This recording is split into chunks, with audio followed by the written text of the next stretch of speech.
Siswami sina sizokhuluma nawe la Ngithe ngicela ngicisha lento le.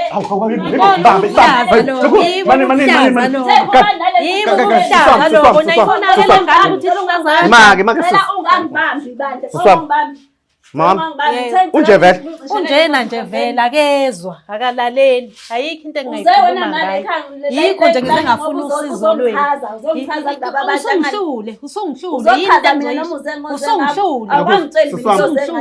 Siswami uma wakho abantu bakubo kaMkhonyane nisatholana kodwa naye uMkhonyane yabona nje mawuzongikhulumisa ngendaba kalowo ke nje ubaba kaAyanda mina 1 ngihleze ngimbambe emantombazaneni ngilokhu ngimxolela nginganitsheli even sisathandani ke vele bengihleze ngimbamba namantombazane ngimxolela ngimamba namantombazane ngimxolela ngagcina nami ngiphuma ke kuyena leyo mali ke shutha bayifune kuyena phela ngaze ngimcele futhi ukuthi akazongilobola angimcelanga ke nje bayifuna kumina phela ngoba kuyamukelwa yimina mina ngenze njani ke mina ngoba iyafunakala le mali angazi nami uzokwenza njani ke futhi kwakuleyo mali ke nje abazokufuna yona wema kuba uyazi ngangimgcwaliselile mina kuleyo mali ngangimgcwaliselile wakhipha u5000 u10000 wonke imali yami leyo uyafuna imali even nami yayingaphelele ngaze ngathatha iloan ngigcwalisa leyo mali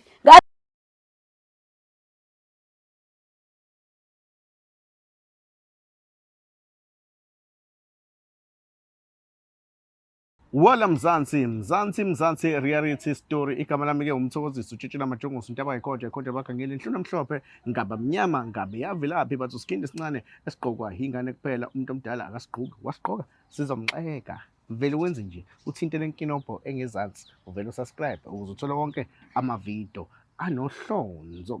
Namhlanje ngivakashele uma wami ake simuzwe udaba lakhe uthi njobe engibizile ukuthi inkomosi awuphuthumuze ngala. Mami ngicela ubingelele kuMzansi reality. Ngiyabingelela kuMzansi. Ngize ngodaba la engilibhalelile ngokuhlushwa indodakazi yami. Ngihluphekile la indodakazi yami kwafika abakhongi bezoyicela nenkomo nembuzi. Hayi kwaba kuhle basuka lapho bahamba. Mase sebehambile mayifika yafika yathi angiyithelela yonke imali. Ngayithatha le mali ngayinikeza le ndodakazi yasuke lapho yahamba. Manje umlingani uyafona ufuna silethe impahla. Sengifonela indodakazi ngiyayibuza ukuthi basathandana noMkhonyane. Ithi ma kuyale. Ngase ngiyicela ukuthi ayifikeke ekhaya sizobonisana ngale mali ukuthi iyayenze njani. Ngoba funa ngihambise hanjiswe impahla emzini. Manje indodakazi yami ithi imali iyayisebenzisa. Angazi ukuthi iyayisebenzisa kanjani. Ithi sazokhuluma noMkhonyane. Icele enye imali. Ngithi kanjani nibe nithi anisatholani kahle noMkhonyane ngoba kufunakala kuhanjiswe impahla zibuyiselwe emuva.